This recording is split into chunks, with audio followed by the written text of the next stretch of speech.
తాకట్టులో ఉన్న బంగారాన్ని విడిపించి ఆ రోజు ఆన్లైన్ రేటుకే మేము కొంటాం. Sharma gold company. తాకట్టులో ఉన్న బంగారాన్ని విడిపించి ఆ రోజు ఆన్లైన్ రేటుకే మేము కొంటాం. Sharma gold company. నమస్తే సార్, ఈద రామకృష్ణ గారు. నమస్తే అండి సార్, ఈద రామకృష్ణ గారు, దీనికి ముందు వీడియోలో ఈ ట్రేడర్ సైకాలజీకి సంబంధించి ఒక ఎక్స్క్లూజివ్ వీడియో చేశాము. ఆల్మోస్ట్ ఒక 30-40 మినిట్స్ డ్యూరేషన్ ఉన్న వీడియో చేసాము. అయితే ఇప్పుడు ఈ వీడియోలో ఒక లాంగ్ టర్మ్ ఇన్వెస్ట్మెంట్ అనేది చేయాలి అనుకుంటే పద్ధతిగా ఎటువంటి ఇన్వెస్ట్మెంట్ రూల్స్ని మనం ఫాలో అవ్వాలి అంటారు? ఇన్వెస్ట్మెంట్ అనేది టోటల్లీ డిఫరెంట్ బాల్ గేమ్. అంటే ట్రేడింగ్ అనేది ఒక రకమైన ఆట అనుకుంటే ఇన్వెస్టింగ్ అనేది టోటల్గా డిఫరెంట్. ఇది కొంచెం నింపాదిగా ప్రశాంతంగా, అంటే ఫుల్ టైం మనం దీన్ని కేటాయించాల్సిన అవసరం లేదు. ఫస్ట్ ఆఫ్ ఆల్ అన్ని ప్రొఫెషనల్స్ వాళ్ళు ఎంటర్ కావచ్చు. ఇప్పుడు వేరే ఫుల్ టైం జాబ్ చేసేవాళ్ళు ట్రేడింగ్ చేయడం అనేది నేను జనరల్గా చెప్పను, సజెస్ట్ చేయను. ఎందుకంటే ఏ మూమెంట్లో ఏమవుతుందో ఎవరికి తెలియదు. ఈ గంట ఉన్నట్టుగా నెక్స్ట్ అవర్లో ఉండదు మార్కెట్. కాబట్టి ట్రేడింగ్ చేసేటప్పుడు చాలా ఇబ్బంది ఉంటుంది ఫుల్ టైం జాబ్ చేసుకునే వాళ్ళకి కానీ, ఫుల్ టైం ప్రొఫెషన్లో ఉన్న వాళ్ళు కానీ. కానీ ఇన్వెస్టింగ్ మాత్రం ఎవరైనా జాయిన్ అవ్వచ్చు, ఎవరైనా చేసుకోవచ్చు. లాంగ్ టర్మ్లో మంచి రిటర్న్ సంపాదించవచ్చు. ఓకే. సో ఇది అందరికీ బాగుంటుంది. కాకపోతే ఏంటంటే ఇన్వెస్టింగ్కి ఎలాంటి సూత్రాలు మనం ఫాలో కావాలి, ఎలాంటి సూత్రాలు ఫాలో అయితే మనం సక్సెస్ అవుతాం అనేది తెలుసుకుంటే ముందుగా చూడాల్సింది క్వాలిటీ అండి. కంపెనీ క్వాలిటీ ఉంది. ఎలాంటి కంపెనీ అంటే మనము క్వాలిటీ కంపెనీస్ ఎక్కడుంటాయి, ఎట్లాంటి కంపెనీస్ లిస్టెడ్ క్వాలిటీ కంపెనీస్ ఉన్నాయి, ఇవన్నీ తెలుసుకోవాలంటే పెద్ద ఆలోచించాల్సిన అవసరం లేదండి. అంటే పెద్ద రీసెర్చ్ చేసి కనుక్కోవాల్సిన అవసరం లేదు. అదే పెద్ద రాకెట్ సైన్స్ అయితే కాదు. మనము జనరల్గా ఒక ప్రోడక్ట్ కొనేటప్పుడు ఎలాంటి ప్రోడక్ట్స్ అంటే జనరల్గా ప్రతి ఒక్కళ్ళు చాలా ప్రోడక్ట్స్ కన్జ్యూమ్ చేస్తారు, లేకపోతే కన్జ్యూమర్ డ్యూరబుల్స్ ఉంటాయి. ఆ డ్యూరబుల్స్ అంటే వెహికల్స్ కావచ్చు, 2 వీలర్స్ కావచ్చు, మనం వాడే వస్తువులే. మీకు బాగా నచ్చిన వెహికల్ ఏంటి? బజాజ్లోనా, లేకపోతే టీవీఎస్లోనా, లేకపోతే ఇంకా ఎస్కార్ట్స్లోనా, మనకు తెలిసిపోతుంది. సో ఆ పర్టికులర్ వస్తువుకు సంబంధించిన హీరో మోటార్స్ సైకిల్ ఆ వస్తువు బాగా పనిచేస్తున్నప్పుడు అదే షేర్ కొనుక్కుంటే ఎలా ఉంటుందని చిన్న ఆలోచన చేస్తే చాలు. అంటే మనకున్న బేసిక్ నాలెడ్జ్తోనే మనం ప్రతిరోజు ఉపయోగించే నిత్యావసర వస్తువులను దృష్టిలో పెట్టుకొని మనము సూపర్ మార్కెట్కి వెళ్తాం. వందలాది ప్రోడక్ట్స్ అక్కడ ఉంటాయి. ఐటీసీ ప్రోడక్ట్స్ ఉంటాయి, లేకపోతే హిందుస్థాన్ యూనిలివర్ ప్రోడక్ట్స్ ఉంటాయి. జస్ట్ ఆ ప్రోడక్ట్ లేబుల్ బ్యాక్ సైడ్ మనం చూస్తే ఆ లేబుల్ మీద కంపెనీ పేరు రాసి ఉంటుంది. సో ఆ ప్రోడక్ట్ని మనం అర్థం చేసుకోగలిగితే ఆ ప్రోడక్ట్ కొనుక్కుంటే అవే చాలా రేట్లు పెరిగి మనకు కనిపిస్తూ ఉంటాయి. ఫర్ ఎగ్జాంపుల్ ఒక చిన్న ప్రోడక్ట్ గురించి మనం మాట్లాడితే పిడియాష్యూర్ కావచ్చు, ఎన్ష్యూర్ కావచ్చు, ఒక టాటా కాఫీ కావచ్చు, టాటా కంపెనీది. ఈ పిడియాష్యూర్, ఎన్ష్యూర్ లాంటివి అంటే అబాట్ కంపెనీ, అమెరికా కంపెనీ చేస్తుంది. ఆ కంపెనీ లిస్ట్ అయిందా లేదో చూస్తే అర్థమైపోతుంది. అది ఎంత పెరిగిందో మనం చూస్తే అర్థమైపోతుంది. ఒక ప్రోడక్ట్లో అంటే వీళ్ళకి ఏంటంటే పెద్ద కాంపిటీటర్స్ ఉండరు. కేవలం ఒకళ్ళకి ఇంకొక మ్యాక్సిమం 1 or 2 కాంపిటీటర్సే ఉంటారు. ఇలాంటి కంపెనీస్లో స్టడీగా లాభాలు వచ్చే ఛాన్స్ ఉంటుంది. సో కాబట్టి ఇది ఏ పెద్ద ర్యాకెట్, మీరు అన్నట్టు ర్యాకెట్ సైన్స్ ఏమి కాదు. మామూలుగా జస్ట్ మన కామన్ సెన్స్ అప్లై చేసి క్వాలిటీ ప్రోడక్ట్స్ ఎక్కడ ఉన్నాయి, రెగ్యులర్గా మనం ఏది కొనుక్కుంటున్నాం. ఫర్ ఎగ్జాంపుల్ మీరు జస్ట్ ఒక కర్డ్ ఇష్టపడుతున్నారు, దహి కొంటున్నారు, చూస్తే నెస్లే అని ఉంటుంది. దానికి పెద్ద ఆలోచన ఉంది, నాకు ఈ కర్డ్ నచ్చింది. ఈ కంపెనీ ఎన్ని రోజుల నుంచి ఉందంటే కొన్ని డెకేడ్స్ నుంచి ఉంది ఈ కంపెనీ. సో దీని ఆరిజిన్ ఎక్కడ, చిన్న రీసెర్చ్ చేస్తే ఈరోజు అందరికీ ఇంటర్నెట్ ఉంది, గూగుల్ ఉంది, చిన్న సెర్చ్ నెస్లే ఎక్కడ కంపెనీ, ఇవన్నీ చెక్ చేస్తే మనకి ఇంకా కాన్ఫిడెన్స్ పెరుగుతుంది. దాని గురించి కొంచెం ఇన్ఫర్మేషన్ గ్యాదర్ చేసి చదువుకుంటే ఓహో అంటే నేను ఇక్కడ ఫండమెంటల్ అనాలిసిస్లోకి వెళ్ళటం లేదు. బేసిక్ అసలు ప్రోడక్ట్, మంచి ప్రోడక్ట్స్ ఎక్కడ ఉన్నాయి, ఆ ప్రోడక్ట్స్ ఎవరు చేస్తున్నారు. సో ఫర్ ఎగ్జాంపుల్ నగల షాపులు ఉన్నాయండి, చాలామందికి ట్రస్ట్ ఉండదు. ఏ షాప్లో ఎలాంటి మోసాలు ఉంటాయో, వాళ్ళ హెచ్చు తగ్గులు. దాంట్లో బ్రాండెడ్ కనుక మనం చూస్తే టైటాన్ అని ఉంది. ఆ టైటాన్ అనే కంపెనీ ఎవరిది? తనిష్క్ ఉంది, టాటాది. సో టాటా అంటే ట్రస్ట్ అని మనకు నమ్మకం. సో ఆ ట్రస్ట్ ఉన్న కంపెనీ, మనము ఆ తనిష్క్ అనే గ్రూప్ టైటాన్ కింద ఉంటుంది. ఆ కంపెనీ మనం కొనుక్కున్నట్లయితే షేర్లు ఎన్ని రెట్లు పెరిగినాయి. ఆ ఎగ్జాంపుల్ రాకేష్ జుంజున్వాలా చేసి చూపించారు. ఆయన ఇంత వందల వేల కోట్లకి ఎదగడానికి కారణము టైటానే. టాటా ఎలక్సిస్ ఇవన్నీ మెయిన్ టైటాన్. మెయిన్ ఆయన పోర్ట్ఫోలియో ఇంత గ్రో అవడానికి కారణం టైటాన్. సో ఒక ఎర్లీ స్టేజ్లో ఒక స్టాక్ని పట్టుకుంటే మనము ఊహించినంత వెల్త్ మనము స్టాక్ మార్కెట్లో క్రియేట్ చేయొచ్చు. సో ఇక్కడ మనం చేయాల్సిందల్లా ఏంటంటే ఒక క్వాలిటీ ప్రోడక్ట్, ఒక క్వాలిటీ ప్రోడక్ట్ లేకపోతే క్వాలిటీ కంపెనీ కనుక మనం సెలెక్ట్ చేసుకొని దాంతోపాటు మనము ట్రావెల్ చేయగలిగితే ప్రమోటర్ లాగా, అంటే మనం కూడా చిన్న షేర్ హోల్డర్ అంటే ఒక ఓనర్షిప్ ఉన్నట్టే మనకి, వాటాదారులమే. సో ఫౌండర్ ఉంటాడు, చైర్మన్ ఉంటాడు, లేకపోతే పెద్ద డైరెక్టర్స్ ఉంటారు, వీళ్ళందరికీ షేర్స్ ఉంటాయి. 50% వాటాలు ఆ ప్రమోటర్స్కే ఉంటాయి. వాళ్ళు జీవితాంతం ఆ షేర్తో ట్రావెల్ చేస్తారు. వాళ్ళ జీవితం మొదలైన దగ్గర నుంచి చివరి దాకా ఆ షేర్తోనే ఉంటారు. తర్వాత వాళ్ళ నెక్స్ట్ తరానికి పాస్ ఆన్ చేస్తారు షేర్స్. అట్లాంటిది మనము కేవలం చిన్న చిన్న ఫ్లక్చుయేషన్స్కి, ఒక 3 నెలలు 6 నెలలు ఉన్న ఫ్లక్చుయేషన్స్కి కంగారు పడిపోయి ఈ షేర్లను క్వాలిటీ కంపెనీస్ని వదిలేసుకొని చివరికి పొరపాటున ఎవరైనా క్వాలిటీ కంపెనీలోకి వెళ్ళినా కానీ బయటపడిపోయి క్వాలిటీ లేని కంపెనీలోకి వెళ్ళిపోతారు. సో తర్వాత ట్రేడింగ్, తర్వాత ఈ సైకాలజికల్గా ప్రాబ్లం వచ్చి దాంతో స్ట్రక్ అయిపోయే ఛాన్సెస్ ఉంటాయి. కాబట్టి ఫస్ట్ రూల్ ఏంటంటే అండి, ఒక మంచి క్వాలిటీ కంపెనీతో మీరు జర్నీ స్టార్ట్ చేయండి. సో అదేవిధంగా ఏదైనా ఆగస్ట్ గారు, చాలామంది మనం రెగ్యులర్గా వీడియోస్ చేస్తుంటాం. ఈ వీడియోస్ కింద కామెంట్స్ ఏం పెడుతుంటారంటే, మాకు ఇంతలో ఒక పెన్నీ స్టాక్ కావాలి, ఒక 50 రూపాయలు స్టాక్స్ ఉన్న కంపెనీసే ఉన్నాయి, ఒక 100 రూపాయలు చెప్పండి అంటుంటారు కదా. ఈ పెన్నీ స్టాక్స్ జోలికి వెళ్ళడం అనేది ఎంతవరకు సేఫ్ అంటారు? అసలు వీటి భవితవ్యం ఏంటి అసలు? ఈ పెన్నీ స్టాక్స్ అంటే జనరల్గా ఎందుకు కొనాలనుకుంటారంటే అండి, నేను పెట్టుబడి పెట్టే అమౌంట్కి, నేను పెట్టే డబ్బుకి చాలా ఎక్కువ నెంబర్ వస్తాయి అనే ఒక ఆశ ఉంటుంది అందరికీ. అంటే ఫర్ ఎగ్జాంపుల్, నేను కేవలం 50,000 మాత్రమే పెట్టగలను. అదే 50 రూపాయలు షేర్ అయితే నాకు ఒక 1000 షేర్లు చేతికి వస్తాయి. అదే 5,000 రూపాయల షేర్ అయితే కేవలం 10 వస్తాయి. 10 అంటే తక్కువ, 1000 అంటే ఎక్కువ అనే భ్రమలో అందరూ ఏం చేస్తారంటే, నాకు 50 రూపాయల షేర్ చెప్పండి, లేకపోతే 10 రూపాయల షేర్ చెప్పండి, ఇంకా ఎక్కువ వస్తాయి 10 అంటే తక్కువ డబ్బుతో ఎక్కువ షేర్లు క్వాంటిటీ ఎక్కువ కనిపించాలి, ఎక్కువ ఉండాలి. వాళ్ళు ఎలాంటి భ్రమలో ఉంటారంటే, జనరల్గా 50 రూపాయల షేర్లు 100 రూపాయలు తొందరగా అయిపోతాయి కాబట్టి నాకు ఫాస్ట్గా డబ్బు వచ్చేస్తుంది అనే ఆశలో ఉంటారు. కానీ జరిగేది అది కాదండి. 50 రూపాయల షేర్ 100 రూపాయలు అయ్యే టైం కంటే 5,000 రూపాయల షేర్ 10,000 అవ్వడం చాలా ఈజీ, తొందరగా అవుతుంది కూడా. ఇది గ్రహించలేరు అందరూ. సో ఎప్పుడు కూడా రిటర్న్స్ పాయింట్ ఆఫ్ వ్యూలో చూసుకున్నప్పుడు ప్రతి ఒక్కళ్ళు ఎలా చూడాలంటే, పర్సంటేజ్ ఆఫ్ రిటర్న్ నాకు ఎంత వస్తుంది. కొంతమంది 10 రూపాయల షేర్లు, పెన్నీ స్టాక్స్ 7 రూపాయలు 5 రూపాయల షేర్లు కొనుక్కొని కొన్ని సంవత్సరాల పాటు అక్కడే ఉంటాయి ఆ షేర్ రేట్లు. మ్యాక్సిమం వస్తే 2 రూపాయలు వచ్చినా కానీ 2 రూపాయలు అంటే 40% అని క్యాలిక్యులేట్ చేసుకొని ఎగ్జిట్ అవ్వరు ఎవరు. 5 రూపాయలు కొన్ని 7 రూపాయల దగ్గర ఎగ్జిట్ అవ్వరు. ఇంకా ఆశ పెరిగి తొందరగా ఇంకా 10 అవుతుందేమో 15 అవుతుందేమో అన్న ఆశతో అలాగే 5 రూపాయల షేర్లు స్ట్రక్ అవుతారు. ఎప్పుడైతే వీళ్ళు 5 రూపాయలు 7 రూపాయలు లేపినప్పుడు అమ్మరో, ఈ స్టాకు మళ్ళీ కాసేపు అక్కడే తచ్చెట్లాడి మళ్ళీ 5 రూపాయలకు వస్తుంది, మళ్ళీ 4:30కి వస్తుంది, మళ్ళీ 3:30కి వెళ్తుంది. ఇట్లా వాళ్ళని అలా ఇన్వెస్టర్స్ని బాగా విసిగించి అది అక్కడే ఉండిపోతుంది చాలా సంవత్సరాల పాటు. సో ఫైనల్గా ఏమనుకుంటారంటే, స్టాక్ మార్కెట్లో అంత ఏమీ రావటం లేదనుకుంటారు. సో మీరు ఎప్పుడు కూడా అట్లా రిటర్న్స్ క్యాలిక్యులేట్ చేయొద్దండి. క్యాలిక్యులేషన్ పర్సంటేజ్ టర్మ్స్లో క్యాలిక్యులేట్ చేయండి. 5 రూపాయలు షేర్ 7 రూపాయలు అవటము అంటే 40% రిటర్న్ మనకి వచ్చినట్లే. సో అట్లాగే మనకి 500 షేర్లు 700 అయితే 40% వచ్చినట్లే. సో ఇది ఏది తొందరగా 40% వస్తుందనేది మీరు క్యాలిక్యులేట్ చేస్తే 500 రూపాయల షేర్ 700 తొందరగా అవుతుంది. అంటే అది దాంట్లో పర్ఫార్మెన్స్ మొదలైతే. కాబట్టి చిన్న షేర్లు అని కాకుండా క్వాలిటీ షేర్లు ఎదగండి. క్వాలిటీ షేర్లు కొనుక్కొని ఆ షేర్స్లో కాన్స్టెంట్గా యాడ్ చేయండి షేర్లని. ఇప్పుడు ఒక షేర్తో మొదలుపెట్టారు. జనరల్గా అందరూ చేసే మిస్టేక్ ఏంటంటే, ఫర్ ఎగ్జాంపుల్ రాకేష్ జుంజునవాలా 30 రూపాయల దగ్గర టైటాన్ కొన్నాడు అనుకోండి, మనం కూడా కొనొచ్చు అదే రోజున. మనకు కూడా అవకాశం ఉంది. అతనికి ఎంత అవకాశం ఉందో ప్రతి ఒక్క కామన్ ఇన్వెస్టర్కి అదే అవకాశం ఉంది. అతను 1,00,000 షేర్లు కొనగానే మార్కెట్ ఏమి ఎవాపరేట్ అవ్వదు, మార్కెట్ ఏమి ఇంకా అమ్మకానికి సిద్ధంగా ఉండకపోదు. ఎప్పుడు అమ్మకానికి సిద్ధంగానే ఉంటుంది. ప్రతి మొమెంట్లో బయర్ ఉంటాడు, సెల్లర్ ఉంటాడు. సో మనం కూడా కొన్నాం అనుకోండి, జనరల్గా ఒక కామన్ ఇన్వెస్టర్ కొంటే జరిగే విషయం ఏంటంటే, ఒక ఆలోచన పరుడు అంటే ఒక స్థిరమైన ఇన్వెస్టర్ ఏం చేస్తారంటే దాన్ని ఇంకా యాడ్ చేస్తారు. ఎట్లా యాడ్ చేస్తారంటే, వాళ్ళు 50 రూపాయలు అయినప్పుడు యాడ్ చేస్తారు, 100 అయినప్పుడు యాడ్ చేస్తారు, 150 అయినప్పుడు యాడ్ చేస్తారు, 200 అయినప్పుడు యాడ్ చేస్తారు, ఆ షేర్ 2000 అయినా యాడ్ చేస్తారు. షేర్ని యాడ్ చేసుకుంటూనే వెళ్తారు. కామన్ ఇన్వెస్టర్ చేసే మిస్టేక్ ఏంటంటే 30 రూపాయలు 50 రూపాయలుగానే ఎగ్జిట్ అయిపోతారు.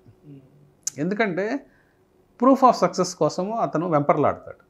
ఏంటంటే, నేను సక్సెస్ అయ్యాను, నేను 30 రూపాయల షేర్ నేను 50 రూపాయలు చేయగలిగాను, సో నాకు సక్సెస్ వచ్చింది, ఆ మెడల్ నేను తొందరగా తీసుకోవాలనే ఆతృతలో ఒక మంచి క్వాలిటీ షేర్ని పోగొట్టుకుంటాడు. పోగొట్టుకొని మళ్ళీ ఏం చేస్తాడంటే ఇంకో షేర్లో వెళ్ళి స్ట్రక్ అవుతాడు. ఇంకొక 50 రూపాయల షేరో 30 రూపాయల షేర్లో కొంటాడు. సో ఈ క్వాలిటీ షేర్ పైకి వెళ్తూ ఉంటుంది. పొరపాటున క్వాలిటీ తక్కువ ఉన్న షేర్ కొంటే అది అక్కడే ఉండిపోవచ్చు, లేదా కొన్నిసార్లు అది నష్టం తీసుకురావచ్చు. సో ఈ విధంగా స్మాల్ ఇన్వెస్టర్స్ అనేవాళ్ళు గ్రోత్ లేకుండా ఆగిపోతూ ఉంటారండి. సో వాళ్ళకి ఈ పెద్ద ప్రాబ్లం ఉంది. సో వాళ్ళు చేయాల్సిన పని ఏంటంటే ఎప్పుడు యావరేజ్ అప్ చేయాలండి. అంటే స్టాక్స్ వరకు కొన్ని విషయాల్లో యావరేజ్ అక్కడికక్కడే షార్ట్ టర్మ్లో ట్రేడింగ్ చేసేవాళ్ళకి, అంటే కొద్ది నెలల పాటు లేకపోతే కొద్ది వారాల పాటు ట్రేడింగ్ చేసేవాళ్ళు మోరర్లెస్ అక్కడక్కడే యావరేజ్లు చేయటం అది వేరే కాన్సెప్టు. కానీ లాంగ్ టర్మ్ ఇన్వెస్టర్ గురించి నేను చెప్పేటప్పుడు ఏం చెప్తానంటే యావరేజ్ అప్ చేయండి. ఫర్ ఎగ్జాంపుల్ మీకు మనకి లక్కీగా ఒక ఉదాహరణ మిగిలింది మార్కెట్లో. ఫర్ ఎగ్జాంపుల్ ఎంఆర్ఎఫ్ షేర్ తీసుకుందామండి.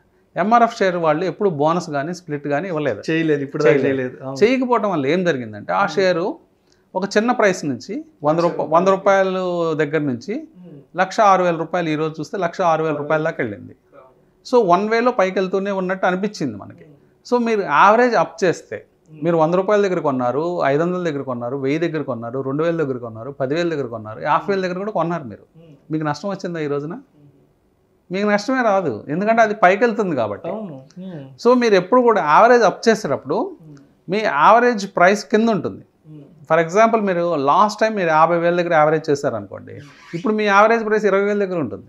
ఎందుకంటే మీరు తక్కువ రేట్లో కూడా కొన్నారు కదా, తక్కువ రేట్లో కొన్నారు, ఎక్కువ రేట్లో కొన్నారు, మీ యావరేజ్ ప్రైస్ కింద ఉంటుంది. షేర్ ప్రైస్ ఇప్పుడు 1,06,000 ఉంది, అంటే మీరు చాలా లాభంలో ఉన్నారు.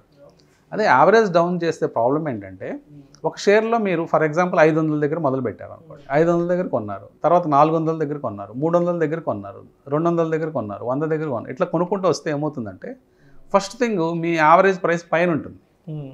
500 దగ్గర మొదలుపెట్టి ఇప్పుడు 200 ఉంటే మీ యావరేజ్ ప్రైస్ 350 దగ్గర ఉంటుంది, లేదా 300 దగ్గర ఉంటుంది. మీరేమనుకుంటారు, ఇప్పుడు 200 నుంచి 100 పెరిగితే నేను అసలు వచ్చేస్తుంది కదా అనుకుంటారు. ఈ భ్రమలో చాలా సంవత్సరాలు వృధాగా నష్టపోతారు. మీరు నష్టపోయి ఫైనల్గా ఇది ఇంకా కిందకి పోతూ ఉంటుంది. 200 100 అవుతుంది, 100 50 అవుతుంది, అలా కిందకి పోతూ ఉంటే మీ నష్టం పెరుగుతూ ఉంటుంది. ఒక విషయం ఏంటంటే మీకు నష్టం పెరగటమే కాకుండా చాలా సంవత్సరాలు వృధాగా పోతాయి. సో ఇదొక పెద్ద డ్రాబ్యాక్ అనమాట. ఇప్పుడు షేర్లు అన్నీ ఫ్లక్చువేట్ అవుతాయండి. అంటే జనరల్గా అది కామన్ కాన్సెప్ట్ మార్కెట్లో. ప్రతి షేరు పైకి కిందకి వాలటైల్గా తిరుగుతూ ఉంటుంది, ఫ్లక్చువేట్ అవుతూ ఉంటుంది. పెన్నీ స్టాక్స్ కూడా అలాగే ఫ్లక్చువేట్ అవుతాయి. అందరూ ఏమంటారంటే హెచ్డిఎఫ్సి షేర్లు పడ్డవా, ఇన్ఫోసిస్ పడట్లేదా 20%, లేకపోతే దివి ల్యాబ్ పట్టలేదా, లేదా డాక్టర్ రెడ్డి ల్యాబ్ పట్టలేదా అంటారు. పడుతున్నాయి, కానీ లాంగ్ టర్మ్లో ఎలా ఉన్నాయి అవి పెరుగుతున్నాయి. కానీ అది మనకెందుకు అర్థం కావటం లేదంటే వాళ్ళు స్ప్లిట్లు బోనస్లు ఇచ్చేస్తాము కారణం చేత. వాళ్ళు ఆ షేర్లలో స్ప్లిట్లు బోనస్లు ఇవ్వటం వల్ల ఆ షేర్లు కాన్స్టెంట్గా పైకి ఎదిగాయని మనకు అర్థం కావటం లేదు. మనం ఏమనుకుంటున్నాం, అక్కడక్కడే ఉన్నాయి అనుకుంటున్నాము. చాలా సంవత్సరాల గ్రాఫులు చూసినా అక్కడక్కడే ఉన్నాయి అనుకుంటున్నాం, కానీ ఆ షేర్లు బోనస్లు స్ప్లిట్లు ఇవ్వడం వల్ల మనకు ఆ కాన్సెప్ట్ అర్థం కావట్లేదు. మీకు ఈ కాన్సెప్ట్ స్టడీగా అర్థం కావాలంటే ఎంఆర్ఎఫ్ షేర్ పెట్టుకోండి, పెట్టుకొని యావరేజ్ అప్ చేస్తే ఏం జరిగిందని చూసుకోండి. ఇదే విషయం మీరు హెచ్డిఎఫ్సిలో కానీ, హెచ్డిఎఫ్సి బ్యాంక్ కానీ, ఐసిఐసిఐ బ్యాంక్ ఏ షేర్లో అయినా, క్వాలిటీ కంపెనీ, ఐటీసీ కావచ్చు, ఈ కంపెనీస్లో మీరు యావరేజ్ అప్ చేసుకుంటే ఈరోజు మీకు చాలా డబ్బు సమకూరేది గత 20 సంవత్సరాల మీద ఇన్వెస్ట్మెంట్ చేసినట్లయితే. సో ఇది ఈ కాన్సెప్ట్ని మీరు ఎంత బాగా అర్థం చేసుకోగలిగితే అంత మీరు ఒడ్డున పడే అవకాశం ఉంటుంది స్టాక్ మార్కెట్లో. సో నాకు కొంతమంది ఫ్రెండ్స్ అప్పుడప్పుడు కాల్ చేస్తుంటారు, విష్ణు ఒక 50,000 రూపాయలు తీసుకెళ్ళి సో స్టాక్లో పెట్టాము, ఇప్పుడు ఆ 50,000 10,000 అయింది, ఏం చేయమంటావు అంటుంటారు.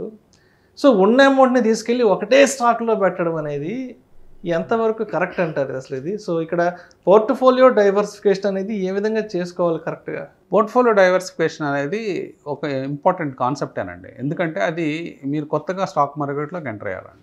మీకు ఎంటర్ అయినప్పుడు మనం కొన్ని కాన్సెప్ట్స్ ఇప్పుడు డిస్కస్ చేసాం. యావరేజ్ అప్ చేయమన్నా అనుకున్నాం, తర్వాత రకరకాల ప్రైసెస్లో కొనమన్నాం. ప్రతి ప్రైస్ పైనే ఉండాలి, ఇదన్నీ చెప్పుకున్నాం. క్వాలిటీ కంపెనీ కొనమన్నాం. కానీ పూర్తిగా మీకు ఇంకా స్టాక్ మార్కెట్స్ గురించి అవగాహన రాదు. కేవలం మొదటి సంవత్సరం, రెండో సంవత్సరం, మొదటి 3-4 సంవత్సరాలు పెద్దగా అవగాహన రాదు. ఏదో తెలుస్తూ ఉంటాయి కొన్ని పాయింట్స్. స్టిల్ మీరు ఒక లెర్నింగ్ ప్రాసెస్లోనే ఉంటారు. నిజంగా మాట్లాడాలంటే మీరు 40 ఏళ్ళున్న లెర్నింగ్ ప్రాసెస్లోనే ఉంటారు స్టాక్ మార్కెట్లో. సో మీకు పూర్తిగా అవగాహన అనేది చాలా సంవత్సరాల తర్వాత కానీ రాదు. అంటే మీరు స్టడీగా మంచి కమాండ్ రావాలంటే మార్కెట్ మీద కనీసం ఒక 10-15 సంవత్సరాలు మార్కెట్లో ఉండాలి, ఇన్వెస్టింగ్ అయినా కానీ. సో మీరు ఒకే స్టాక్లో పెట్టడం అనేది, అంటే మీ కెరీర్ బిగినింగ్లో లేకపోతే ఇన్వెస్టింగ్ జర్నీలో బిగినింగ్లో ఒకే స్టాక్లో పెట్టడం అనేది చాలా రిస్కీ ప్రపోజిషన్ అవుతుంది. అందుకని మీరు ఏం చేయాలంటే మొదటగా ఒక 20 స్టాక్స్లో పెట్టుకోండి. డైవర్సిఫికేషన్ కనీసం ఒక 20 షేర్లలో మీ ఫండ్ని చేసుకోండి. తర్వాత ఏం చేస్తారంటే మీకు ఒక్కొక్క సంవత్సరం అనుభవం పెరిగే కొద్దీ ఒక్కొక్క అంకెని తగ్గించండి. అంటే మీరు 2 సంవత్సరాల అనుభవం వచ్చింది, 18 షేర్లలో ఉండండి. 5 సంవత్సరాల అనుభవం వచ్చింది, 15 షేర్లలో ఉండండి. 10 సంవత్సరాల అనుభవం వచ్చింది, 10 షేర్లలో ఉండండి. మీకు 20 ఏళ్ళ అనుభవం ఉంది, మీకు అవసరం లేదు, 1-2 షేర్లు చాలు. ఎందుకంటే మీ నాలెడ్జ్తో మీరు కొడతారు, కరెక్ట్ స్టాక్ని మీరు ఐడెంటిఫై చేయగలుగుతారు. అదే మీరు మొదటి సంవత్సరం ఇది పని చేస్తే మీరు ఇరుక్కుపోయే అవకాశం ఉంది, మీరు డబ్బులు పోగొట్టుకునే అవకాశం ఉంది. కాబట్టి ఒక నెంబర్ 20 పెట్టుకోండి. సో ఒక 20 years ఎక్స్పీరియన్స్ వచ్చిన తర్వాత 2-3 షేర్లు చాలు. 2-3 షేర్లతోనే పెద్ద అమౌంట్స్ మనం కొట్టే ఛాన్స్ ఉంటుంది. మీరు ఎక్స్పీరియన్స్ మీకే తెలుస్తుంది, మీ అనుభవం చెప్తుంది. సో మీరు అడగచ్చు, సో 1 సంవత్సరం దాటిపోయింది, 20 షేర్లు పెట్టాం, ఏ షేర్ తీసేయాలండి అని. 20 షేర్లలో మీరు సింపుల్ లాజిక్ అండి, ఏదైతే పర్ఫామ్ చేయట్లేదో మీ 20లో వర్స్ట్గా ఏది ఉందో దాన్ని తీసేయండి, దాన్ని సైడ్ చేసేసుకోవాలి. దాన్ని తీసేసి టాప్ ఏదైతే పర్ఫార్మర్ ఉందో దానికి ఇవ్వండి ఆ డబ్బు. మీ బెస్ట్ హార్స్కి మీరు డబ్బులు ఇస్తూ ఉండండి.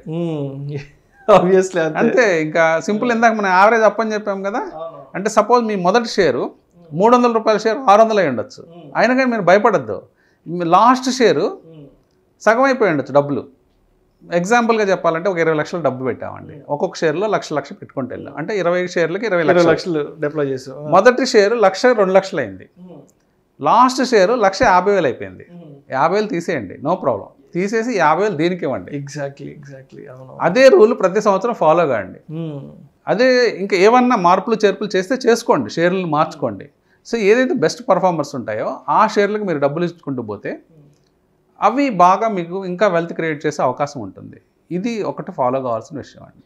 తర్వాత చాలామంది చేసే తప్పు ఏంటంటే, ఈ డైవర్సిఫికేషన్ మంచిదని మనం టెక్స్ట్ బుక్స్లో చదువుతాము, మ్యూచువల్ ఫండ్స్ మేనేజర్స్ చెప్తారు, వాళ్ళు కూడా 70-80 షేర్లలో పెట్టుబడి పెడతారు వాళ్ళ పోర్ట్ఫోలియో. వాళ్ళు కరెక్టే, ఎందుకంటే వాళ్ళకి కొన్ని రూల్స్ ఉంటాయండి. అంటే వాళ్ళ అసెట్ మేనేజ్మెంట్లో వాళ్ళు 100,000 కోట్లు మేనేజ్ చేస్తారు. అవునవును. 100 కోట్లు మేనేజ్ చేసేటప్పుడు, 1000 కోట్లు మేనేజ్ చేసేటప్పుడు కేవలం మనలాగా 20 షేర్లలో పెడితే వాళ్ళకి కష్టం అవుతుంది, అంత షేర్లు దొరకడం కూడా కష్టం అవుతుంది. అందుకని వాళ్ళు దాదాపుగా 70-80 షేర్లలో పెట్టుబడి పెడతారు. వాళ్ళకి కొన్ని రూల్స్ ఉంటాయి, ఏ షేర్ కూడా 2.5% ఆఫ్ ద ఫండ్ వాల్యూ కంటే ఎక్కువ ఉండకూడదని, ఇట్లా కొన్ని రూల్స్ పెట్టుకుంటారు. ఈ రూల్స్ వల్ల కూడా చాలా షేర్లు వాళ్ళు కొనాల్సి వస్తుంది. అలాగే వాళ్ళు కూడా చాలా డైవర్సిఫై చేసుకోమని చెప్తారు. కానీ ఈ రూలు మనం ఫాలో అయితే పప్పులో కాలేసినట్టే. ఎందుకంటే చాలామంది ఇన్వెస్టర్స్ ఏం చేస్తారంటే ఒక 40 షేర్లు 50 షేర్లు, కొంతమంది 100 షేర్లు కూడా ఇన్వెస్ట్ చేస్తారు. ఇన్వెస్ట్ చేసిన వాళ్ళకి ఏమవుతుందంటే వాళ్ళకి రేట్ ఆఫ్ రిటర్న్ రాదండి. రిటర్న్ రాకపోగా వాళ్ళకి నష్టాలే వస్తాయి. ఎలా చెప్పమంటారా, మీరు కొన్న 50-60 షేర్లలో కేవలం బుల్ మార్కెట్లో 10-15 పర్ఫామ్ చేస్తాయి, ఒక మిగతా 40 షేర్లు పర్ఫామ్ చెయ్యవు. అప్పుడు మీరు ఏమనుకుంటారంటే మీకు బుల్ మార్కెట్ ఎండ్ అవుతున్నా కానీ మీకు అర్థం కాదు. మీరేమనుకుంటారంటే మిగతా అన్నీ కూడా పర్ఫామ్ చేస్తే ఒకేసారి తీసేద్దాం అనే ఆలోచనతో మీరు కూర్చుంటారు. కానీ ఆ అవకాశం రాకుండానే మార్కెట్ పడిపోతుంది. సో అప్పుడు పెరిగిన షేర్లు కూడా కొంచెం తగ్గుతాయి, పెరగని షేర్లు అలాగే ఉంటాయి, మీ పోర్ట్ఫోలియో మళ్ళీ డౌన్ అయినట్టు ఉంటుంది, మళ్ళీ నెక్స్ట్ బుల్ మార్కెట్ కోసం మీరు వెయిట్ చేస్తూ ఉంటారు. ఈ ప్రాసెస్లో ఏంటంటే టూ మచ్ డైవర్సిఫికేషన్ అనేది వద్దు. సో మీ సైజు అంటే డైవర్సిఫికేషన్ ఎలా ఉండాలంటే కేవలం 20 షేర్లతో మొదలుపెట్టి మీ ఎక్స్పీరియన్స్ పెరిగే కొద్దీ ఒక్కొక్క సంవత్సరానికి ఒక్కొక్కటి కట్ చేసుకుంటూ వచ్చేయండి. సో మీరు ఒక 20 సంవత్సరాల అనుభవజ్ఞుడు అయితే మార్కెట్లో మీరు కేవలం 2-3 షేర్లతోనే మీరు ఉండొచ్చు చక్కగా. సో దీన్ని పెద్ద మహానుభావులు అంటే వారన్ బఫెట్ లాంటి వాళ్ళు ఏం చెప్తారంటే 9 స్టాక్స్ చాలు అంటారు. ఎందుకు 10 అంటారు, 2 డిజిట్స్ ఎందుకు, 9 స్టాక్స్లో చాలు అంటారు. సో డైరెక్ట్గా మీరు 9 స్టాక్స్తో కూడా మొదలు పెట్టదు, మీ లైఫ్ అంతా 9 స్టాక్స్లో ఉండొచ్చు. ఎందుకు 10 స్టాక్స్, వాటిని అనలైజ్ చేయడం కూడా కష్టం అవుతుంది ఎక్కువ అయ్యే కొద్దీ. సో అయితే లాస్ట్ మే నుంచి మార్కెట్ మంచి బుల్ ర్యాలీలోకి వచ్చింది. మే, జూన్, జూలై అంతా ఆల్మోస్ట్ ఒక 2 నెలలు బాగా బుల్ ర్యాలీ ఉండింది. మార్కెట్ బుల్ ర్యాలీలోకి రాగానే నాకు చాలామంది కాల్ చేశారు, విష్ణు మార్కెట్ మంచి బుల్ ర్యాలీలో ఉంది కదా, ఈక్విటీ విషయానికి వస్తే ప్రాఫిట్ బుక్ చేసుకొని ఎగ్జిట్ అయిపోమంటావా, మ్యూచువల్ ఫండ్స్ విషయానికి వస్తే రిడెంప్షన్ చేసుకోమంటామని చాలామంది నాకు కాల్ చేశారు. సో అది నేను చెప్పడం కరెక్ట్ కాదు, because I'm not the advisor, I'm not the finance professional. So మరి మార్కెట్ అనేది బుల్ రన్లో ఉన్నప్పుడు ఈక్విటీ విషయంలో ప్రాఫిట్ బుక్ చేసుకుని ఎగ్జిట్ అయిపోవడం కరెక్టేనా, మ్యూచువల్ ఫండ్స్ విషయంలో రిడెంప్షన్ చేసుకోవడం కూడా కరెక్టేనా, ఇది ఎంతవరకు కరెక్ట్ అంటారు ఇలాంటి ఒక నిర్ణయానికి రావడం? అంటే మెయిన్గా మార్కెట్లో అండి లాంగ్ టర్మ్ ఉందామని వస్తే మీకు మంచి రిటర్న్స్ వచ్చే అవకాశాలు ఉంటాయండి మార్కెట్లో. ఎంత మంచి రిటర్న్స్ అంటే అన్ని ఫండ్స్ కంటే, అంటే అన్ని అసెట్ క్లాసెస్ కంటే, అంటే ఒక FD కంటే, ఒక రియల్ ఎస్టేట్ అంటే మనం ఏదో సర్టన్ కొన్ని పాకెట్స్లో ఎక్స్ట్రాడినరీగా పెరిగిన పాకెట్స్ కాకుండా యావరేజ్ రేట్ ఆఫ్ రిటర్న్ తీసుకుంటే రియల్ ఎస్టేట్లో కూడా మీకు 15-16% వస్తుంది యావరేజ్ రేట్ ఆఫ్ రిటర్న్. ఎక్స్ట్రాడినరీగా పెరిగిన 1 or 2 కేసెస్ వదిలేద్దాం. గోల్డ్ అయినా అంతే. గోల్డ్ అయితే మీకు ఒక 10%, 8% యాన్యువల్ రేట్ ఆఫ్ రిటర్న్ వస్తుంది. కానీ స్టాక్ మార్కెట్లో విషయానికి వస్తే మీరు లాంగ్ టర్మ్ ఉండే కొద్దీ మీ రేట్ ఆఫ్ రిటర్న్ అనేది 16, 17, 18, 19% దాకా వెళ్ళిపోతుంది long term average. So short టర్మ్లో ఫ్లక్చువేషన్స్ ఉంటాయి. అంటే మీకు 20% పోవచ్చు, మళ్ళీ 15% రావచ్చు, ఇట్లా గజిబిజిగా ఉంటాయి షార్ట్ టర్మ్లో మాత్రం. అదే 5 సంవత్సరాల నుంచి 6 సంవత్సరాలు దాటిన పోర్ట్ఫోలియోస్ అన్నీ కూడా మంచి మేనేజ్మెంట్లో ఉంటే, అంటే మ్యూచువల్ ఫండ్స్ కావచ్చు, లేకపోతే ప్రాపర్గా మేనేజ్ చేసుకునే పోర్ట్ఫోలియో మేనేజర్స్ కావచ్చు, లేకపోతే వాళ్ళు పోర్ట్ఫోలియోస్ చక్కగా మేనేజ్ చేసుకునే వాళ్ళకి మీకు 16, 17, 18% రిటర్న్ అనేది స్టాక్ మార్కెట్లో మాత్రమే వస్తుంది. ఇంకెక్కడ రాదు ప్రపంచంలో, వేరే అసెట్ క్లాస్లో అసలు రాదు. ఇది మనం గుర్తిరగాల్సిన సత్యం అండి. సో మనం స్టాక్ మార్కెట్లో ఎక్కువ రిటర్న్ వస్తుంది కాబట్టి మనం చేయాల్సిన పని లాంగ్ టర్మ్ ఉండాలి. టైమింగ్ అనేది ఇంపార్టెంట్ కాదండి. మీరు సింపుల్గా మీరు ఒక సెన్సెక్స్ గ్రాఫ్, నిఫ్టీ గ్రాఫ్ పెట్టండి. పెడితే ఆ జర్నీలో గత 20 సంవత్సరాలు 40 సంవత్సరాల గ్రాఫ్ పెట్టుకుంటే ఆ జర్నీలో చాలాసార్లు పీక్స్ వచ్చినట్టు కనిపిస్తాయి. మళ్ళీ ఒక 5 ఏళ్ళ వెనక్కి చూస్తే అది లో అనమాట. గతంలో వచ్చిన పీక్ ఇప్పుడు లో అది. సో మార్కెట్స్ ఎన్నో ఒడిదుడుకుల మధ్య, ఎన్నో ఈవెంట్స్ మధ్య, అంటే ఈ టైం జర్నీలో 40 years చేసుకుంటూ ముందుకు వస్తూ ఉంటుంది. ఎన్నో జరుగుతాయండి. వార్స్ జరుగుతాయి, సునామీలు వస్తాయి, పాండమిక్ వార్తలు ఇట్లాంటివి వస్తాయి, పాండమిక్స్ వస్తాయి. మనం పాండమిక్ కూడా చూసాం, కరోనా లాంటి 2 ఏళ్ళు చూసాం. ఎన్ని వచ్చినా కానీ గతంలో వచ్చిన హైని దాటుకుంటూ ముందుకెళ్తానే ఉంది మార్కెట్, అంటే గ్రో అవుతూనే ఉంది. ఆ విషయాన్ని మనం గుర్తెరిగితే మనం ఎప్పుడు మార్కెట్ని టైం చేయం. టైం ఇందాక మీరు చెప్పిన పాయింట్ టైం చేయడం అనమాట. అంటే నేను కరెక్ట్ టైంలో ఎగ్జిట్ అయిపోయి మళ్ళీ లోలో ఎంటర్ అవుతా, అలాంటి కాన్సెప్ట్ ఎవరు చేయలేరండి మార్కెట్లో. అంటే మార్కెట్ 66,000కి వచ్చింది, 67,000కి వచ్చింది, ఎగ్జిట్ అయిపోమంటావా ప్రాఫిట్ బుక్ చేసుకొని. నిఫ్టీ 19,500కి వచ్చింది, 19,600కి వచ్చేసింది, వెనక్కి వెళ్ళిపోమంటావా. అంటే ఎట్లా ఉంటుందంటే మార్కెట్ రెడ్లో ఉన్నప్పుడు పెద్దగా ఎవరు రియాక్ట్ కాలేదు. ఈ మధ్య మార్కెట్ ఒక్కసారి గ్రీన్లో రాగానే రకరకాల ఆలోచనలు వచ్చేసాయి. సింపుల్ లాజిక్ అండి. ఇప్పుడు కరోనా టైంలో సీరియస్గా క్రాష్ అయింది. ఎప్పుడైతే లాక్డౌన్స్ అనౌన్స్మెంట్స్ వచ్చాయో మన కంట్రీలో మార్కెట్స్ సీరియస్గా పడిపోయినాయి. పడిపోయినప్పుడు ఒక దశలో దాదాపుగా 12,000 ఉండే మార్కెట్ 7,500కి వచ్చింది. ఎంతమంది ఇన్వెస్ట్ చేశారో చెప్పండి 7,500 దగ్గర? మీ ఫ్రెండ్సే. ఎవరు చేయరు, ఎందుకంటే లోయెస్ట్ పాయింట్ కదా ఆ టైంకి. అది ఆ టైంలో లోయెస్ట్ పాయింట్. ఇప్పుడు అక్కడ నుంచి ఇన్వెస్ట్ చేస్తే ఇప్పుడు 20,000కి వచ్చింది. ఎంత పెరిగిందండి మార్కెట్? ఆల్మోస్ట్ 150% మనకి గ్రోత్ వచ్చింది. ఎవరైనా నేను 7,500 దగ్గర నేను మొత్తం డబ్బులు 1 కోటి రూపాయలు పెట్టాను, లేకపోతే నా వెల్త్లో ఒక 20% పెట్టానని చెప్పేవాళ్ళు ఎవరు లేరు మార్కెట్లో. ఎందుకంటే ఎవరికి తెలియదు అది లో పాయింట్ అని. అప్పుడు ఎలా ఉంటుందంటే మన ఫియరు, మార్కెట్ ఇంకా 3,000కి వెళ్తుంది, 2,000కి వెళ్తుంది, 1,000కి వెళ్తుంది అని అంటే భయాలు ఉంటాయి మనకి మనసులో. ఆ భయాలతో మనం ఇన్వెస్ట్ చేయలేం. మనకి ఎప్పుడు ధైర్యం వస్తుందంటే మార్కెట్ చిన్నగా కోలుకొని 7,500 నుంచి 12,000, 11,000కి వచ్చినప్పుడు ధైర్యం వస్తుంది. అప్పుడు కూడా డౌట్ఫుల్గానే ఉంటాం. మన డౌట్స్ అన్ని క్లియర్ అయ్యేటప్పటికి అది 14,000కి వెళ్ళిపోయి ఉంటుంది. సో ధైర్యం చేసుకొని ఇన్వెస్ట్ చేస్తాం. అట్లాగే జరుగుతుంది. కానీ ఎప్పుడు కూడా కరెక్ట్గా లో పాయింట్ ఇది హై పాయింట్ అనేది ఎవరు చెప్పలేరండి, ఎవరికి తెలియదు కూడా. పొరపాటున ఎవరైనా కోఇన్సిడెంట్స్గా చేస్తే చేయొచ్చు. 1-2 అకరెన్సెస్ ప్రతి ఒక్కటికి జరగచ్చు. నేను సపోజ్ ఒక 20 years స్టాక్ మార్కెట్లో ఉన్న 25 years ఉన్నానంటే ఎప్పుడైనా 1-2 అకరెన్సెస్లో నేను ఎగ్జాక్ట్గా మ్యాచ్ చేసి ఉండొచ్చు. అది నాకు తెలియక చేసింది మ్యాచ్ కూడా. తెలిసి ఎవరికి టైమింగ్ చేయడం అనేది రాదండి. అది చాలా కష్టం. ఎవరు కనిపెట్టలేరు ఇది లో పాయింట్ లేకపోతే ఇది హై పాయింట్ అనేది. ఏ మూమెంటు మార్కెట్లో అర్థం కాదు. ఫ్యూచర్ అనేది ఎవరికి తెలియదు.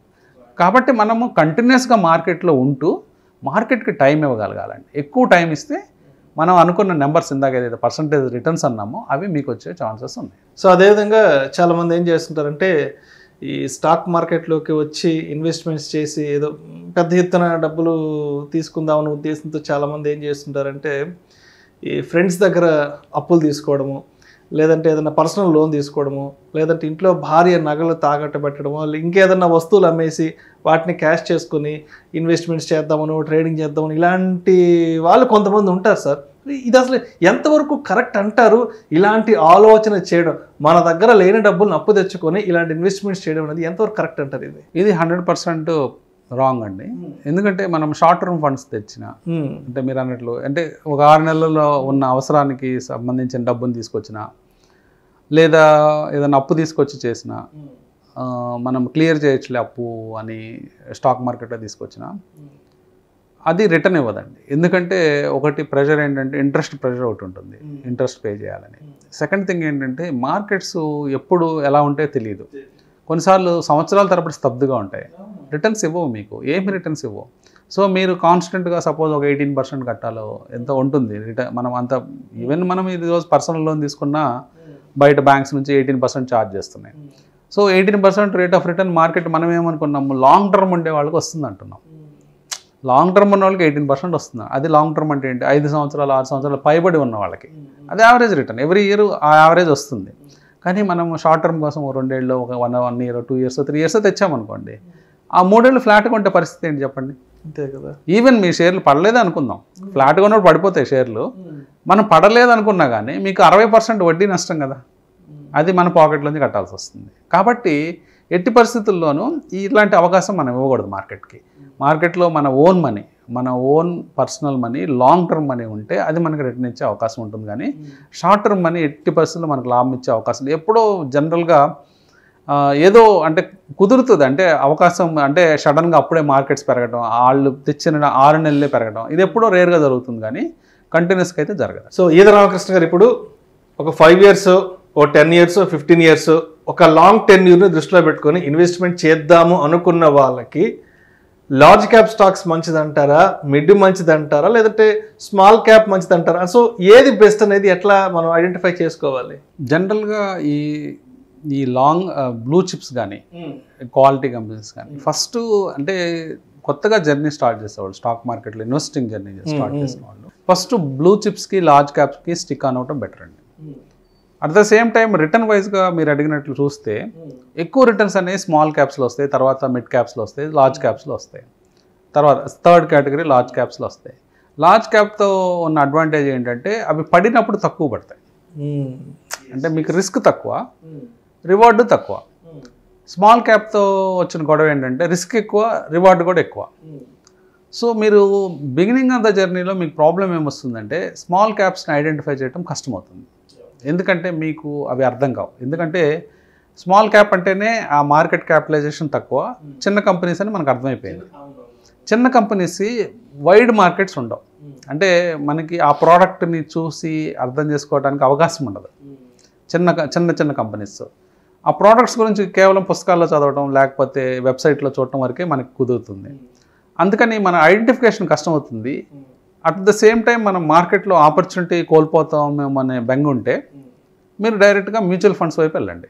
కొత్తగా వచ్చిన వాళ్ళు small cap, mid cap mutual funds కొనుక్కోండి. కొంత పోర్షన్ ఒక 50% of the fund small cap, mid cap ఫండ్స్లో పెట్టుకోండి. మీరు లాంగ్ టర్మ్లో ఉండదలుచుకున్నప్పుడు కేవలం నేను ఒక సంవత్సరం ఉంటాను స్మాల్ క్యాప్లో ప్లే చేసి వెళ్ళిపోతానంటే కష్టం మళ్ళీ, ఎందుకంటే ఆ 1 ఇయరే పడిపోవచ్చు మార్కెట్. ఇది కేవలం నేను లాంగ్ టర్మ్ ఒక 10 ఏళ్ళు ఉంటాను నాకేం ప్రాబ్లం లేదనుకున్న వాళ్ళు నిర్భయంగా ఒక 10%, 50% of the capital small cap, mid cap ఆ పర్టికులర్ మ్యూచువల్ ఫండ్స్లో పెట్టేసుకోండి డబ్బులు. ఒక 50% మీరే సెలెక్ట్ చేసుకోవచ్చు లార్జ్ క్యాప్స్లో.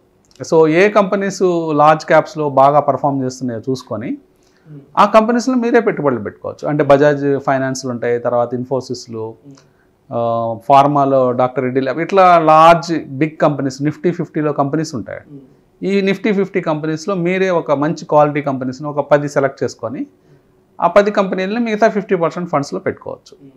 అలా తర్వాత మీరు ఎక్స్పీరియన్స్ అయిన తర్వాత అది ఒకళ్ళు చెప్పే అవసరం లేదు, మీకే తెలిసిపోతుంది స్మాల్ క్యాప్లో ఏది పిక్ చేసుకోవాలి, లార్జ్ క్యాప్లో ఏది పిక్ చేసుకోవాలి. సో అప్పుడు మీరు ఆటోమేటిక్గా మీరు పిక్ చేసుకుంటారు ఒక 10 ఏళ్ళ ఎక్స్పీరియన్స్ తర్వాత. ఈ 10 ఏళ్ళ ఎక్స్పీరియన్స్ వచ్చేదాకా మార్కెట్లో మీరు చక్కగా mid cap, small cap mutual ఫండ్స్లో పెట్టుబడి పెట్టచ్చు. లేదు ఇంకా కొంతమంది మేము ఎక్కువ రీసెర్చ్ చేస్తామండి, మేము బాగా కష్టపడి ఐడెంటిఫై చేస్తామంటే మీకు మీరుగా ఐడెంటిఫై చేయొద్దు, మామూలుగా మీరు రీసెర్చ్ చేయాల్సిన అవసరం లేదు. Small cap, mid cap funds బాగా పర్ఫామ్ చేసే ఫండ్స్లో ఏ స్టాక్స్ ఉన్నాయో సెర్చ్ చేయండి. సో మీకు కొన్ని క్లూస్ దొరుకుతాయి. ఆ మ్యూచువల్ ఫండ్స్ ఏ స్టాక్స్ని హోల్డ్ చేస్తున్నాయి, ఒక స్మాల్ క్యాప్ ఫండ్ హోల్డ్ చేసే మ్యూచువల్ ఫండ్ ఉంది. సో వాటిల్లో ఏ స్టాక్స్ ఉన్నాయో మీరు చూడవచ్చు, చూసి వాటిల్లో మీరు ఎంటర్ కావచ్చు. ఇక్కడ ప్రాబ్లం ఏమొస్తుందంటే మనం చూస్ చేసుకున్న స్టాక్స్ పెరగకపోవచ్చు, ఎందుకంటే వాళ్ళకి ఆ ఫండ్లో 60 స్టాక్స్ ఉంటాయి. ఆన్ యావరేజ్ వాళ్ళు గ్రో అవుతూ ఉంటారు. మనం 1-2 సెలెక్ట్ చేసుకుంటే ఆ 2 పెరగకపోతే మనం మళ్ళీ డిసప్పాయింట్ అయ్యే అవకాశం ఉంటుంది. అందుకని జనరల్గా నేను ఇచ్చే సలహా ఏంటంటే కొత్తగా వచ్చే ఇన్వెస్టర్స్ అందరూ కూడా మ్యూచువల్ ఫండ్స్లో మిడ్ క్యాప్, స్మాల్ క్యాప్లో ఇన్వెస్ట్ చేసుకోండి.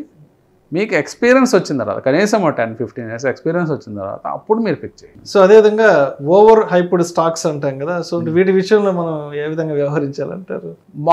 పబ్లిక్లో బాహాటంగా మాట్లాడే స్టాక్స్, పర్టికులర్గా బిలో 150 రూపీస్ ఉండే స్టాక్స్ ఎక్కువ పాపులర్ అవుతాయండి. అంటే జనరల్గా మనం చూడాల్సింది నెంబర్ ఆఫ్ షేర్స్ చూడరు పబ్లిక్. అంటే మార్కెట్ క్యాపిటలైజేషన్లో number of shares into price multiply చేస్తే మార్కెట్ క్యాప్ వస్తుంది. ఆ షేర్స్ చాలా హైప్ అవుతాయి అన్నమాట. అంటే ఏదో సమ్ ఆపరేటర్స్ వీళ్ళు పంప్ చేస్తారు ఆ స్టాక్స్ అన్నిటిని పబ్లిక్లోకి తోసేస్తారు. తోసేసినప్పుడు వాటి గురించి అందరికీ ఎస్ఎంఎస్లు రావటము, లేకపోతే ఏదో ఎక్కడి నుంచో ఇన్ఫర్మేషన్ వచ్చి తెలియకుండానే అందరూ ఆ స్టాక్స్ గురించి డిస్కస్ చేయటము, డిస్కస్ చేసి అందరూ ఆ స్టాక్స్ కొనుక్కుంటారు. తర్వాత ఆ స్టాక్స్ ఇలా ఓవర్గా హైప్ అయిన స్టాక్స్ తర్వాత పెరగవు, తర్వాత ఆగిపోతాయి. ఎందుకంటే ప్రతి ఒక్కళ్ళ పోర్ట్ఫోలియో ఆ షేర్లు ఉంటాయి. సో అక్కడే అందరూ పెద్ద తప్పు చేసే అవకాశం ఉందండి. ఇట్లాంటి స్టాక్స్ వైపు మనం పరిగెత్తే కంటే ఇందాక మనం ఫస్ట్ పాయింట్ చెప్పుకున్నప్పుడు క్వాలిటీ షేర్స్ ఎవరికి తెలియకపోయినా పర్వాలేదు, మనకు తెలిస్తే చాలు. ఎక్కువ మంది మాట్లాడుకునే షేర్లు, ఒక ఎగ్జాంపుల్ చెప్పాను అబౌట్ ఇండియా అని. ఆ షేర్ గ్రాఫ్ చూసుకోండి ఎట్లా పెరిగిందని. సో అది మన ఎదుర్కొన్న ప్రోడక్టే, ప్రతి ఇంట్లో వాడే ప్రోడక్టే. అలాంటి ప్రోడక్ట్ ఉన్న కంపెనీ, అమెరికన్ బేస్డ్ కంపెనీ మనం కొనుక్కున్నట్లయితే స్టడీగా పెరిగింది. అలాంటి స్టాక్స్ గురించి ఎవరు మాట్లాడరు, ఎక్కడ డిస్కస్ చేయరు. ఎందుకంటే దాని షేర్ హోల్డర్సే తక్కువ ఉంటారు. ఆ తక్కువ ఉన్న షేర్స్ హోల్డర్స్ ఎక్కడెక్కడ ఉంటారు. సో అలాంటి షేర్లు కనుక మీరు పిక్ చేయగలిగితే మీకు ఎక్కువ రిటర్న్ వచ్చే ఛాన్స్ ఉంటుంది. లేదా ఇప్పుడు జనరల్గా మీరు అడగండి ఐటీసీ ఎంతమంది దగ్గర ఉన్నాయని. ఈవెన్ వైడ్లీ హెల్డ్ స్టాక్ కదా మ్యూచువల్ ఫండ్స్లో, చాలామంది దగ్గర ఉండవు జనరల్ షేర్ హోల్డర్స్ దగ్గర. జనరల్ షేర్ హోల్డర్ దగ్గర ఎలాంటి షేర్లు ఉంటాయంటే వోడాఫోన్ ఉంటుంది, లేకపోతే సుజలాన్ ఉంటుంది. ఎందుకంటే ఈ తక్కువ ప్రైస్ ఉన్న షేర్లు, ఎక్కువ మంది పాపులర్గా ఉన్న షేర్లు. తర్వాత పడిపోయిన షేర్ల గురించి ఎక్కువ ఆశపడతారు. అంటే ఒక షేర్ పడిపోతుంది అనుకోండి, సపోజ్ కాఫీ డే ఉంది, ఏదో ప్రాబ్లం వచ్చింది, ఆ షేర్ పడిపోగానే ఎంటర్ అవుతారు. అది అక్కడ నుంచి కంటిన్యూస్గా ఫాలో అవుతూనే ఉంటుంది. అందరికీ తెలుసు బుక్స్లో ఎన్ని వేల కోట్ల అప్పు ఉందని తెలుసు, ఈ కాఫీ షాప్స్ నడపలేకపోతున్నారని తెలుసు. అయినా తెలిసినా కానీ నేను తక్కువ రేట్లో కొంటున్నాను కదా, నేను ప్రీవియస్ ఇదివరకు కొన్న షేర్ హోల్డర్, అంటే ఇదివరకు ఇన్వెస్టర్ కొన్న ప్రైస్ కంటే గతంలో ఇన్వెస్టర్ 200 కొన్నాడు, నేను 100కే కొంటున్నా కదా, ఇంకో ఫ్రెండ్ 100కి కొన్నాడు కదా, నేను 50కే కొన్నాను కదా, నేను సక్సెస్ఫుల్ కదా అనుకుంటారు అనమాట. ఆ భ్రమల్లో ఉంటారు. ఇలాంటివన్నీ వదిలించుకోవాలండి మనం. ఇది తక్కువ ప్రైస్లో కొనడం గొప్ప కాదండి, ఎక్కువ ప్రైస్ అయినా పర్వాలేదు, పెరగటం గొప్ప. ఒక షేర్ పెరగాలి, మనం కొన్న షేర్ పెరగాలి. ఒక్కటే అండి, లాస్ట్గా ఒక పాయింట్ చెప్తాను. మనము ఇక్కడ కన్జ్యూమర్ మైండ్ సెట్, అలాగే బిజినెస్ మైండ్ సెట్ అని రెండు ఉంటాయండి. కన్జ్యూమర్ మైండ్ సెట్ అంటే మనం ఒక సూపర్ మార్కెట్కి వెళ్ళామనుకోండి, పేస్ట్లు డిస్కౌంట్కి ఇస్తున్నారు 50%, సోపులు 50% డిస్కౌంట్లోకి ఇస్తున్నారు. మనం ఏం చేస్తాం, ఎక్కువగా ఉంటాం కదా, ఎందుకంటే మనం కన్జ్యూమ్ చేస్తాం, మనం వాడేసుకుంటాం, అయిపోతాయి. ఇప్పుడు సపోజ్ మనం పర్టికులర్ బ్రాండ్ సోపు వాడుతున్నాం రోజు, ఆ సోప్ నాకు 50%కి ఇస్తున్నారు అనుకోకుండా పలానా స్టోర్కి వెళ్తే. అది నాకు బయట ఎక్కడ కొన్నా 100% ప్రైస్ కట్టాలి నేను. ఇప్పుడు సపోజ్ 50 రూపాయలు అయితే 50 రూపాయలు కట్టాలి. కానీ నాకు లక్కీగా 6 కొంటే 25 రూపాయలే అన్నాడు అనుకోండి, నేను డెఫినెట్గా కొనుక్కుంటాను, 10-20 కొనుక్కుంటాను. ఎందుకంటే నేను 1-2 నెలల్లో వాడే ఎప్పటికైనా అవసరం ఉంటుంది. దీన్ని కన్జ్యూమర్ మైండ్ సెట్ అంటారండి. షేర్స్ని ఆ మైండ్ సెట్తో కొనొద్దు, తక్కువకు దొరుకుతున్నాయని కొనొద్దు ఎప్పుడు. ఓకే, అంటే ఏదో సబ్బులు పేస్ట్లు డిస్కౌంట్కి వస్తున్నాయి కదా అన్నట్టు ఆ ధోరణిలో చూడకూడదు. ఆ కాన్సెప్ట్ కరెక్టే. సూపర్ మార్కెట్ ఇంటి వరకు అది. ఇప్పుడు మన బట్టల షాప్కి వెళ్తాం, మనం మాల్స్కి వెళ్తాం, బట్టలు డిస్కౌంట్ ఇచ్చినప్పుడు ఎక్కువ కొనుక్కోవాలి. బై 1 get 1 బయట కొనుక్కోండి, ఎక్కువ కొనుక్కోండి. మంచి, ఎందుకంటే మనం వాడుకుంటాం కదా, మనకు అవసరం కూడా. ఇదివరకు ఒకటే కొనేది, ఇప్పుడు 2 కొనుక్కుంటాం. మనము అక్కడ ఆ మైండ్ సెట్ కరెక్ట్ అండి. అది ఆ మైండ్ సెట్ మీరు అప్లై చేయండి సూపర్ మార్కెట్కి వెళ్ళినప్పుడు, మాల్కి వెళ్ళినప్పుడు. కానీ ఆ మైండ్ సెట్ని పొరపాటును కూడా స్టాక్ మార్కెట్కి మాత్రం తేవద్దు. ఎందుకంటే స్టాక్ మార్కెట్లో బిజినెస్ మైండ్ సెట్తో రావాలి. మీరు కొన్న షేర్ ఫ్యూచర్లో ఇంకొకటికి అమ్మాలి. మీరు ఆలోచించండి, నేను ఒక షేర్ కొన్నాను 500 పెట్టి, నేను 1 సంవత్సరం తర్వాత, 2 సంవత్సరాల తర్వాత దాన్ని నేను 1000 రూపాయలకి అమ్మాలి. ఎట్లా అమ్మగలుగుతాను ఒక షేర్ని 1000 రూపాయలకి 500 కొని? అది క్వాలిటీ కంపెనీ అయ్యి ఆ 2 ఏళ్ళు సర్వైవ్ అయ్యి దాని ప్రాఫిట్స్ పెరిగితేనే వేరే వాడు వచ్చి నా దగ్గర 1000 కొంటాడు. అవునవును. అంతేగాని ఒక చెత్త కంపెనీ కొనుక్కుంటే నా దగ్గర 500 కొనడు కదా, 200కు 100కో కొంటాడు. ఇది బిజినెస్ మైండ్ సెట్. ఎప్పుడు మన బిజినెస్ మైండ్ లాగా ఆలోచించాలి. కన్జ్యూమర్ మైండ్ సెట్ని వదిలిపెట్టాలి ఇంటి దగ్గరే, లేకపోతే సూపర్ మార్కెట్లోనే వదిలిపెట్టేయాలి. స్టాక్ మార్కెట్కి వచ్చి ఆ మైండ్ సెట్ తీసుకొస్తారు చాలామంది. తీసుకొచ్చి ఇది చౌకగా దొరుకుతుంది కదా, 2 నెలల క్రితం 100 రూపాయలు ఉండేది, ఇప్పుడు 25కే దొరుకుతుంది కదా, ఎక్కువ కొందామని ఎక్కువ కొంటారు. తర్వాత దాంట్లో స్ట్రక్ అయిపోయి అక్కడే ఉండిపోతారు. ఎందుకంటే నువ్వు భవిష్యత్తులో ఆ కంపెనీని ఇంకొకరికి అమ్మాలి. 25 రూపాయలు 50కి ఎలా అమ్ముతావు? ఇది నష్టాల్లో ఉన్న కంపెనీ 50కి ఎప్పుడు వస్తుంది? వచ్చేదాకా మనకు ఓపుకుంటుందా? మన ఇన్వెస్ట్మెంట్ అనేది అర్థవంతమైనదిగా ఉండాలని, వ్యర్థమయ్యేదిగా ఉండకూడదు కదా. అవును, ఎందుకంటే మనము ఫ్యూచర్లో అమ్మాల్సిన ప్రైస్ పెరగాలి. సో అక్కడ మీ బిజినెస్ మ్యాన్ మైండ్ సెట్, అది బిజినెస్ మ్యాన్ మైండ్ సెట్ తీసుకురావాలి, లేకపోతే మీరు నష్టపోయే అవకాశం. Right. Thank you so much Edara Ramakrishna గారు. చాలా సావధానంగా మన ప్రేక్షకులకి చాలా రోజుల తర్వాత మీ నుంచి ఒక డిఫరెంట్ కంటెంట్తో, ఒక యూనిక్ కాన్సెప్ట్, ఒక యూనిక్ కంటెంట్తో మరొకసారి ప్రేక్షకుల ముందుకు మనం వెళ్ళబోతున్నాము.